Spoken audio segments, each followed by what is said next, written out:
Bonjour Luce Bernard. Bonjour Philippe, bonjour tout le monde. Au sommaire de votre journal des médias. Pourquoi vous ne trouverez pas le journal Le Point en kiosque ce matin? La condamnation de Valeurs Actuelles, le retour de la France à un incroyable talent, YouTube qui se bat contre les anti-vax, Netflix qui se lance dans les jeux vidéo, et puis l'équipe voit grand pour Messi. Quel programme? Mais d'abord Mais les audiences qu'ont regardé les Français hier soir. Ils ont regardé France 2, le téléfilm On n'efface pas les souvenirs. 3 690 000 téléspectateurs, 18,1% de part d'audience pour ce téléfilm inédit. Deuxième TF1 avec sa série Good Doctor qui retrouve quelques couleurs. 3 490 000 téléspectateurs. C'est presque 300 000 de plus que la semaine dernière. 16,4% de part d'audience. Et puis troisième M6 avec Appel à témoins. Cette émission présentée par Julien Courbet et Nathalie Renaud qui voulait mettre en avant des affaires, des enquêtes non résolues, non élucidées, ça, des cold cases. Exactement. 1 980 000 téléspectateurs, 11,1% de part d'audience pour cette seconde émission.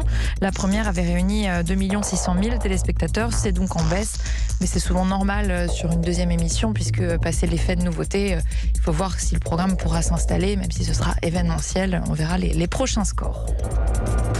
Culture Média. Vous l'avez dit, pas de journal Le Point ce matin, ni en kiosque, ni dans les boîtes aux lettres. Et pourtant, nous sommes bien jeudi, un jour de sortie de l'hebdomadaire, mais une grève chez son imprimeur le prive de sa version papier. Seul le journal numérique est disponible. Sur son site internet, Le Point a écrit « Espérer pouvoir livrer le plus vite possible » sans pour autant donner de date. Le magazine présente d'ailleurs ses excuses. Et l'hebdomadaire propose cette semaine un numéro sur la vérité sur la France. Valeurs Actuelles, condamné pour injure publique en raison de l'origine. Condamné pour son récit de fiction titré Daniel Obono, l'Africaine, c'était en août 2020. L'hebdomadaire d'extrême droite dépeignait la députée de la France Insoumise en esclave dans l'Afrique subsaharienne du XVIIIe siècle.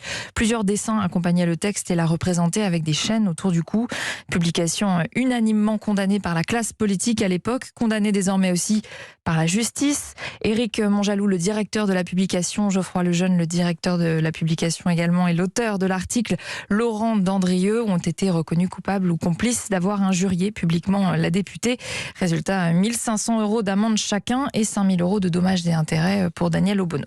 M6 vient d'annoncer le retour de l'émission La France a un incroyable talent. Ce sera le 20 octobre pour une 16e saison avec le même jury cette année. Toujours Éric Antoine, Marianne James, Sugar Sammy et Hélène Ségara, avec la même présentatrice aussi, Karine Lemarchand, qui rempile pour la 2e année. Et c'est donc la première fois qu'elle animera l'émission avec du public, parce que le public avait été supprimé l'an dernier à cause du Covid. C'est pas du tout la même émulation et je comprends maintenant ce que le jury me disait l'année dernière, où ils étaient quand même sacrément en deuil de public, parce que c'est vrai que ça porte, parce que ce qui est très intéressant aussi, c'est la force du public. Vous allez m'arrêter si je me trompe, les filles, mais parfois vous étiez prêtes à prendre personne, à ne pas choisir quelqu'un, et vous vous êtes rendu compte que le public derrière adorait la prestation, et vous êtes revenu sur votre jugement et vous avez dit ok, on va lui laisser une seconde chance. Et ça, c'était très touchant. Karine Lemarchand entourée de Marianne James et Hélène Ségara qui acquiesçaient à côté d'elle. Au programme cette année, toujours ce mélange de talents, de multiples horizons et de disciplines. Une démonstration incroyable de taekwondo, un danseur aveugle, une ancienne finaliste de la Nouvelle Star aussi de retour face à Marianne James. Grand moment d'émotion et toujours son lot de numéros complètement décalés avec des gens un peu perchés. Je prends l'expression de Karine Lemarchand.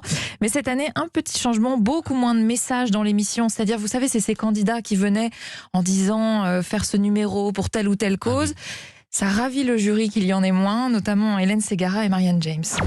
Pour nous, c'était presque une prise d'otage. C'est-à-dire que par moments, quand ils arrivaient avec leurs histoires, ça devenait très compliqué pour nous de leur dire oui, votre histoire, elle est belle, mais votre numéro l'est moins. Et en fait, on se sentait coupable de ne pas accepter un numéro si il y avait une histoire comme ça autour. Là, c'était mon cri d'alarme l'année dernière. En fin de compte, ils n'ont plus besoin de nous décrypter les choses. Ils l'ont mis dans leur numéro.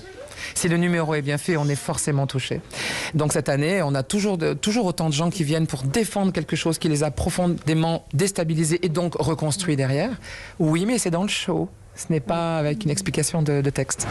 La France a un incroyable talent. De retour le 20 octobre sur M6, on aura l'occasion d'en reparler d'ici là. Et oui, c'est désormais le mercredi soir au lieu du mardi. YouTube continue sa lutte contre la désinformation au sujet des vaccins. Oui, ceux contre le Covid-19, mais pas seulement, contre la rougeole, l'hépatite B, etc. aussi.